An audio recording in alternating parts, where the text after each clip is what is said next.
Hello students, आज आपका topic है इन्वेस्टमेंट। इसमें क्या होता है? विनियोग, जिसको आप विनियोग बोलते हैं। इसमें क्या होता है?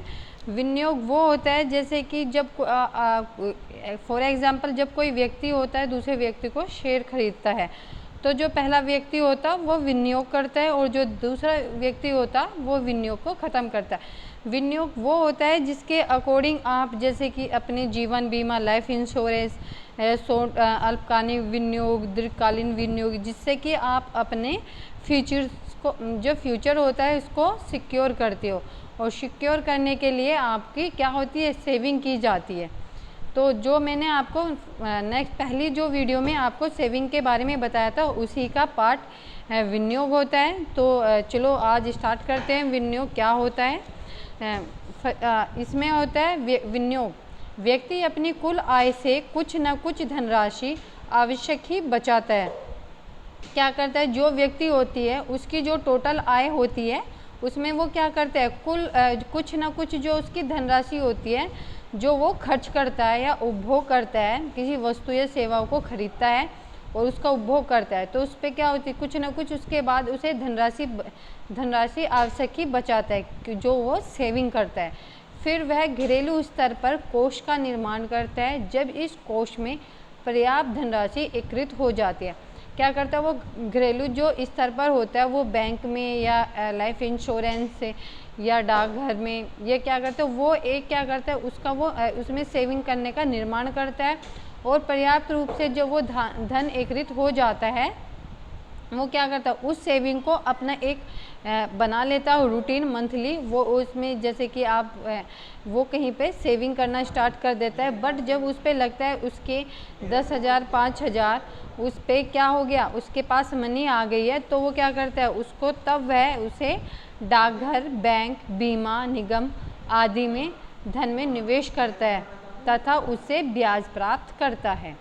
जब एक व्यक्ति किसी दूसरे व्यक्ति से शेयर खरीदता है तब पहला व्यक्ति विनियोग करता है, जबकि जो दूसरा व्यक्ति होता है उसको ख़त्म करता है।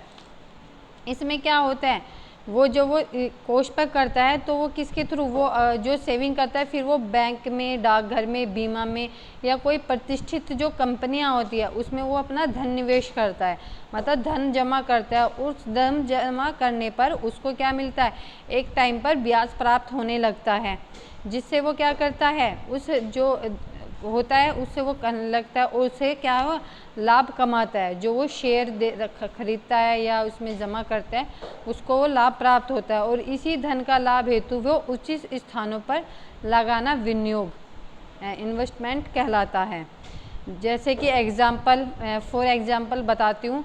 ये राम ने 50,000 रुपये कृषि लायक भूमि को खरीदने में व्यय किए, है ना। उसने 50,000 किसने किए? राम ने। या किस में किए? भूमि खरीदने में, जो भूमि होती है उसको खरीदने में व्यय किए।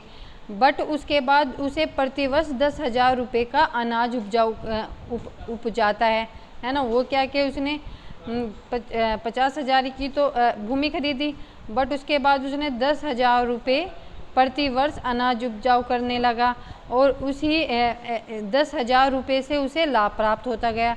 जो उसकी पूंजी होती है 50,000 रुपये, वो कृषि जमीन के रूप में सुरक्षित रहती है, क्योंकि उसने जो 50,000 रुपये की भूमि खरीदी वो तो भूमि तो उसके पास सेव है ना, बट वो अनाज दे रहा है, प्रतिवर्ष कर रहा है, उसको उसका क्या मिल रहा है? उसको प्रॉफिट मिल रहा है ना। उससे इतना ही नहीं, ज़मीन का मूल्य, जो उसकी जो ज़मीनें खरीदी है उसका दिन प्रतिदिन मूल्य भी तो बढ़ता जाएगा ना।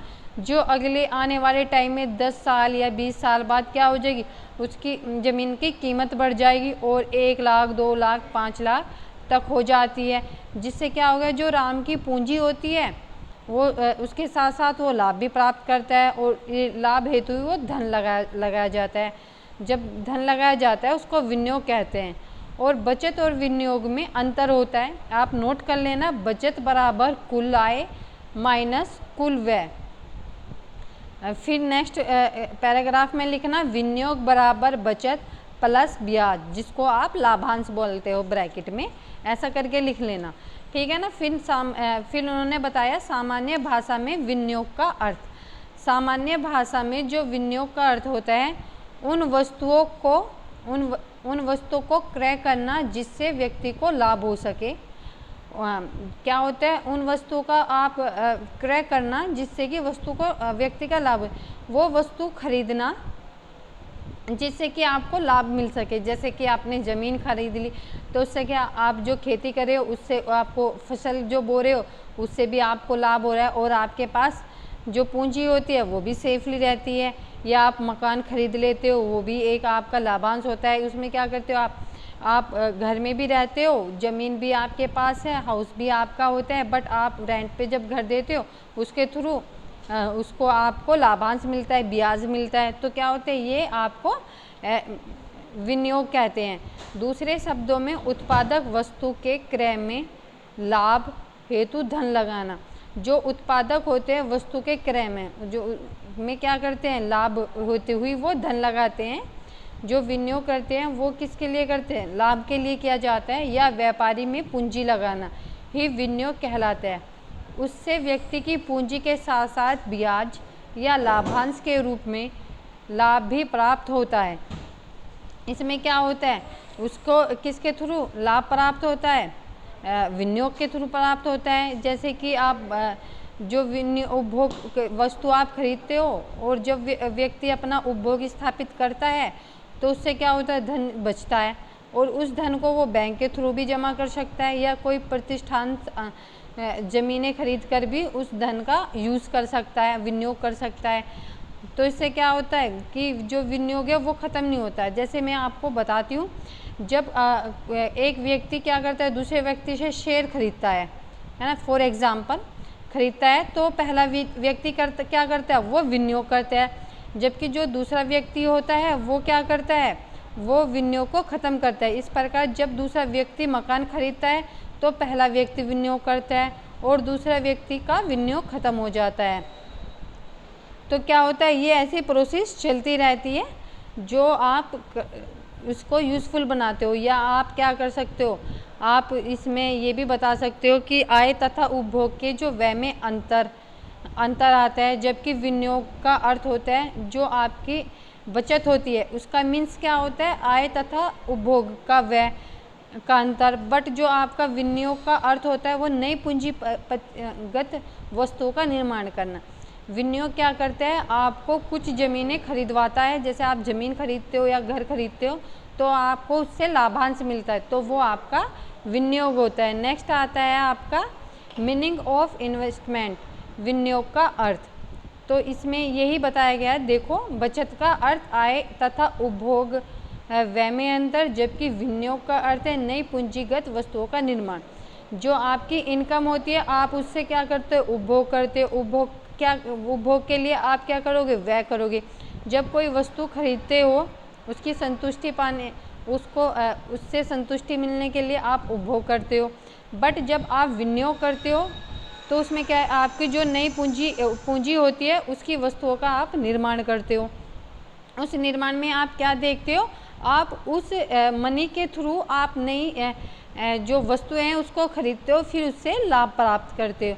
तो वो क्या आता है आपके उसमें, वो आपकी वस्तुओं में आ जाता है। क्योंकि आप जब कोई ज़मीनें खरीदते हो, मकान खरीदते हो, या कोई भी ऐसी कोई फैक्ट्री खरीद लेते हो, उसके थ्रू आपको लाभांश प्राप्त होता है, तो वो क्या बन जाता है, आपका विनियोग बन जाता है। देन आता है आपका प्रत्येक परिवार प्रति माह बजट में एक महत्वपूर्ण मद का प्रावधान रखता है, और यह मद बचत प्रति माह बचत के द्वारा परिवार एक कोष का निर्माण करता है। जबकि पर्याप्त पूंजी एकत्रित हो जाती है तब उसे विनियोग किया जाता है। इसमें क्या होता है, जब आप मंथली आप बजट बनाते हो तो बजट बनाने का क्या होता है, एक लिस्ट के थ्रू प्रावधान रहता है। वो मोस्ट इम्पोर्टेंट होता है।